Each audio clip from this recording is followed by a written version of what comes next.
5 under round after kind of the even par start. Just kind of what worked better for you today to shoot that number? I played really, really well today. I was super patient.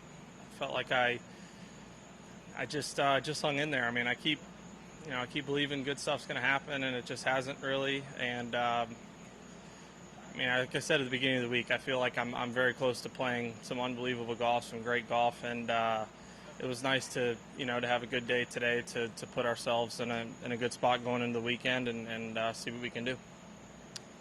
I want to ask about 8, just kind of the rules situation. Kind of, can you take us through from your perspective what was going on that hole? Yeah, Adam and I both hit bad tee shots there, but I mean we hooked the crap out of them, so they were moving a lot, and it's so hard to figure out, exactly where it crossed in a situation like that. They were both very similar shots. They were just different clubs, and I think we kind of both guessed when we first got there, and then after, taking the line of sight and going back and realizing it wasn't in the fairway, we felt like we needed to, look at it a little bit more, because being able to put it in the fairway and get your hands on the ball was a big deal versus being in the first cut. And we were both very comfortable that it was behind where it was, but optically that doesn't look great, especially with, there were 3 or 4 or 5 cameras right there on us, and it just, I think drops get abused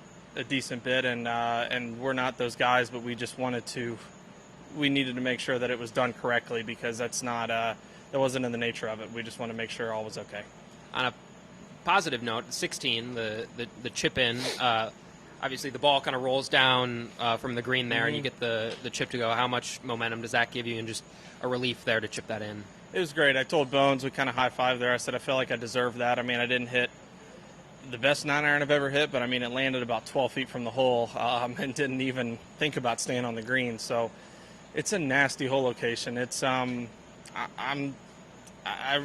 were talking today. I mean, these are some of the fastest greens I can remember putting on. They're so severe, and when you're downhill, the ball just, it seems like it doesn't stop rolling. And you're trying to be precise and not get it too far above the hole and leaving the spot, and just barely thinned it. And yeah, it was about a yard from being a 8-10 footer, but it rolled right where it needed to. So that was nice to get one there. What was the role of Shane in the ruling? What was the role of him? Of Shane, yeah.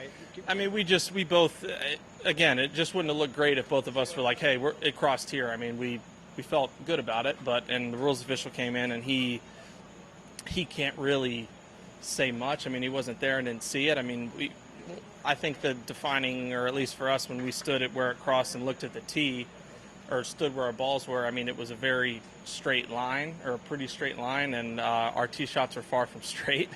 So I think Shane was the only other person, and I mean, same with our caddies. Our caddies felt like it was in a different spot, but again, it just, optically, we didn't really think that was the necessary thing to do. So bringing Shane in there, I feel like a non-biased, someone that wasn't involved in that drop, it was just good to get his opinion on it, because he was back there on the tee with us and saw, and I mean, he said it wasn't even close to where we had it. So it was good. It was nice of him to do that, because he didn't need to. How badly did you need to make this cut? I mean, literally very badly. I mean, if I wanted any chance to what I want to do the rest of the year, but it is what it is. I mean, I was going to give it the best I had and shoot as low as I could, whether that was 65 or 75 today, and fortunately for me it was a 65, and I'm just going to go do the best I can and just give it everything I have this weekend, because we don't have much to lose. I hear Grandma's out there watching? Yeah. When was the last time she's come out? Charlotte. She was at Charlotte this year, and then she was at the President's Cup, and she lives in Charlotte now, so when I committed and was playing here, she was excited, because I think some of my family's here as well. I'll see her up in the clubhouse, but yeah, she somehow finagled a ride all day, so I'm happy to see that, because I didn't get a scooter for her here like I have at some past events. You've had some kind of bigger numbers at 3M. You let a couple holes get away from you. On 8, to just be able to walk away with only a bogey, is that kind of one of those moments where you don't let that snowball? Not really. It just given that situation, I mean, it was it was definitely a very similar situation. It was one of those swings that's like, what are you doing? I mean, that's such a bad shot to hit it in there. I mean, if I could pull it 20 yards left of where I was looking, it still would be probably in the fairway, let alone not in the hazard. And same with if I push it. And just kind of got lazy and made a bad swing. But I still had a great opportunity to make par. I mean, I only had 125 yards in, but that is kind of the swings that have been biting me right in the butt. Thanks, JT. Appreciate it.